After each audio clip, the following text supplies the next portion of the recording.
Ouais, c'est ça. Viens maintenant. Quand on va lancer ça, tu vas mettre le ciao, le ciao. On peut bouger.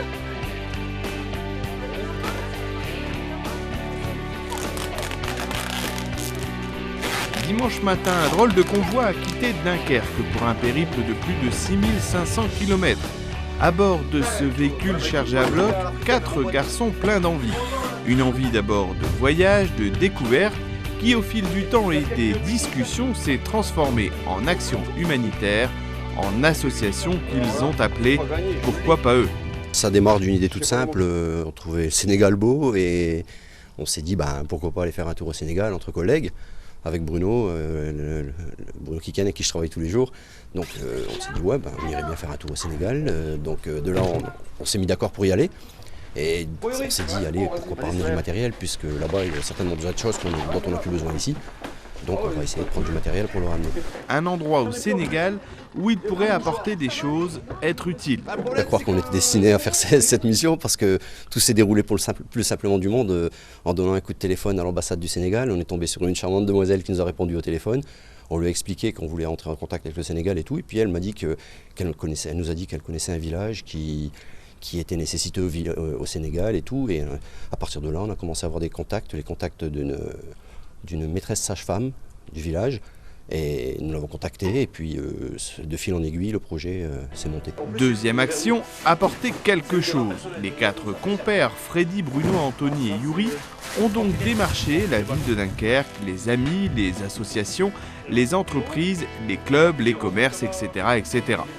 Les besoins prioritaires, c'était scolaire. Tout ce qui était scolaire, donc on a pris maximum scolaire. On a aussi, après tout ce qui est jeux éducatifs, football, les jeux de société aussi, le club d'Uxem, le SOX qui nous a aidés, l'USLD qui nous a donné le matériel, maillot, ballon, l'US Bolzel qui nous ont aussi aidés. On a eu la SNCF qui nous a donné beaucoup de livres,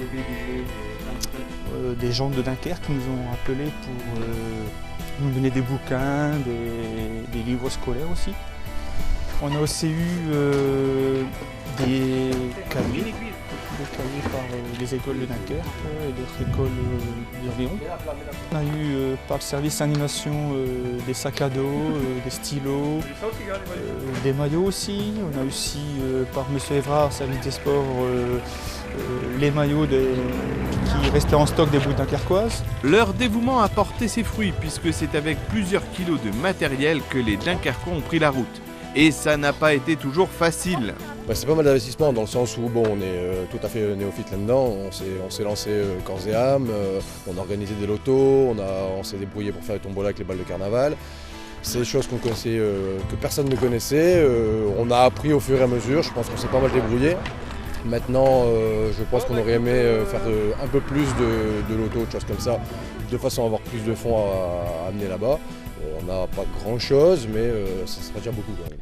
Direction Mbatal au Sénégal, où ils resteront plusieurs jours pour donner eux-mêmes leur récolte. Ils sont d'ailleurs impatients d'y être. Impatients.